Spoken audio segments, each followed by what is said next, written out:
I finally then went to the novitiate. I was 18 years old. All that sentimental feeling, all of that consolation and feeling of the presence of God and everything, from the moment I put on my Franciscan habit, disappeared. I had no feeling at all.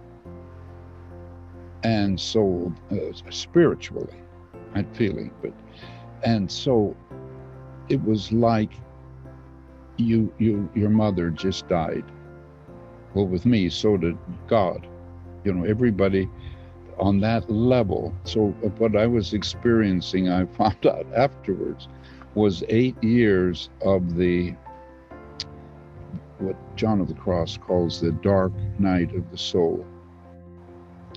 And what was happening then, I was having to relearn all of the mistakes I made about what spirituality really is. I misunderstood, as so many did in those years. They thought to be spiritual was to go up to God, and go and live in some spiritual stratosphere. And God's coming down. And we keep missing each other. We're going up, he's coming down. And so I was learning that God is incarnate. God became a human being. The body is good and beautiful and holy. And we need to reverence our whole self and learn a whole new way, which is the Franciscan way of the incarnation.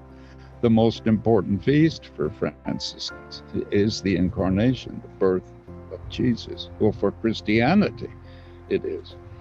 So I was subtly then being prepared to relearn who Mary was. And she just didn't mean much to me during those years because she was dead.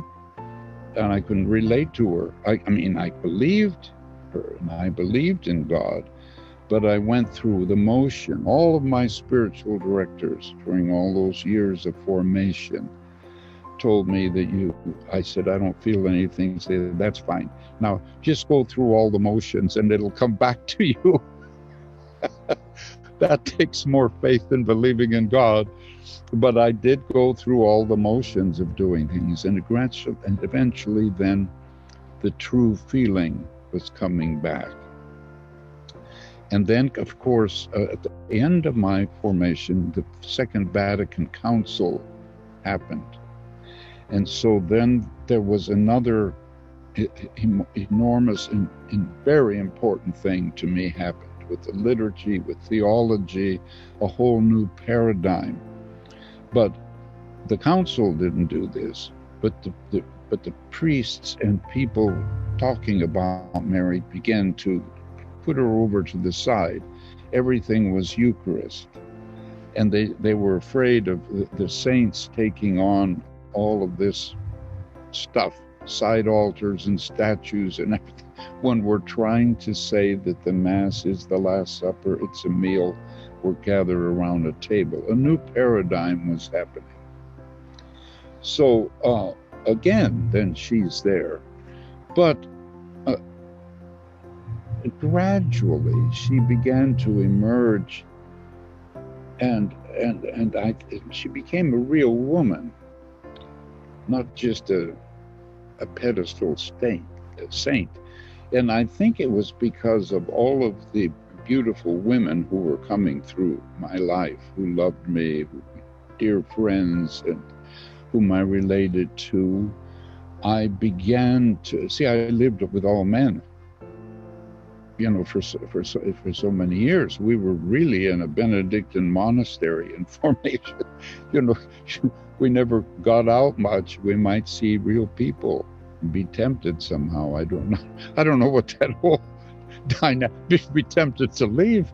But that didn't happen. But it happened where it should have happened, and that was good, all good. So that's what. That's how eventually then I began to realize how important Mary was and is in the theology and it all. In the book, I will explain that and do explain that more in detail, what that process was.